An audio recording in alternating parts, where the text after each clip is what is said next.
Assalamualaikum warahmatullahi wabarakatuh. Perkenalkan, nama saya Sheila Puspa. Saya adalah mahasiswi dari kelas Manajemen Komunikasi Strategis. Dan di video ini saya akan menjelaskan tentang teori dari Larson. Teori dari Larson di dalam bukunya yang berjudul Persuasion, Reception, and Responsibility, komunikasi adalah proses dinamis yang melibatkan pertukaran pesan antara individu dan kelompok, yang dimana dengan tujuan untuk mengubah sikap, pendapat, dan perilaku audiens.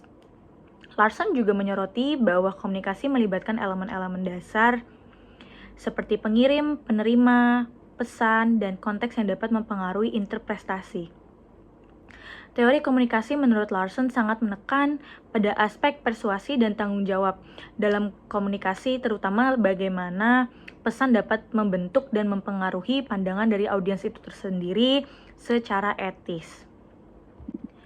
Jadi saya akan menjelaskan secara detail apa itu elemen-elemen utama, seperti yang pertama ada pengirim atau sender, yaitu orang atau kelompok yang membuat dan menyampaikan pesan. Lalu ada pesan atau message, yang berarti adalah isi dari komunikasi tersebut yang bertujuan mengubah atau memperkuat pandangan dari audiens. Lalu ada channel,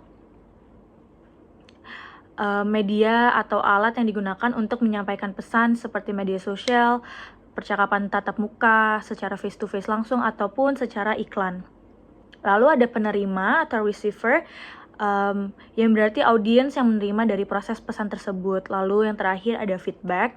Feedback ini adalah respon dari penerima yang menunjukkan apakah pesan diterima secara berdampak seperti apa yang diharapkan atau tidak, seperti itu.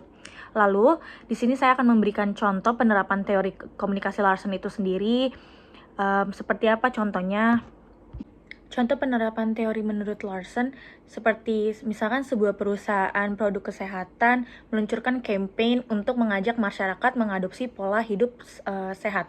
Jadi di dalam campaign tersebut kita mengajak audiens kita untuk berpartisipasi dalam pola hidup sehat. Dalam kampanye ini perusahaan menggunakan iklan di media sosial dan menyertakan testimonial dari tokoh berpengaruh yang mendorong gaya hidup sehat. Jadi kita bisa menggunakan seseorang influencer atau seseorang yang sangat berdampak atau yang berimage bahwa dirinya ini adalah seseorang yang sangat berpengaruh dalam pola hidup sehat, seperti itu. Yang pertama ada pengirim, perusahaan dan tokoh yang berpengaruh menyampaikan pesan gaya hidup sehat. Lalu ada pesan isinya seperti pola mulai hidup sehat demi kesehatan jangka panjang, seperti itu. Lalu adanya channelnya atau platform seperti media sosial, iklan di video, ataupun kolaborasi bersama influencer kesehatan, seperti itu, ataupun kolaborasi bersama beberapa perusahaan lain. Mereka juga bisa seperti itu, kolaborasi mungkin dengan Kemenkes, Kementerian Kesehatan. Jadi pesan yang disampaikan juga sesuai dengan campaign yang ada. Lalu adanya penerima, masyarakat atau target audiensnya mereka ini seperti apa. Lalu yang terakhir ada feedback. Jadi jumlah respon positifnya seperti apa, likes-nya seperti apa, komentar atau bahkan perubahan perilaku, seperti lebih banyak orang yang membagikan tips hidup sehat atau mencoba produk kesehatan itu sendiri. Jadi teori Larson ini menekan bahwa untuk efektif, pengirim perlu mengemas pesan secara jelas dan lebih etis.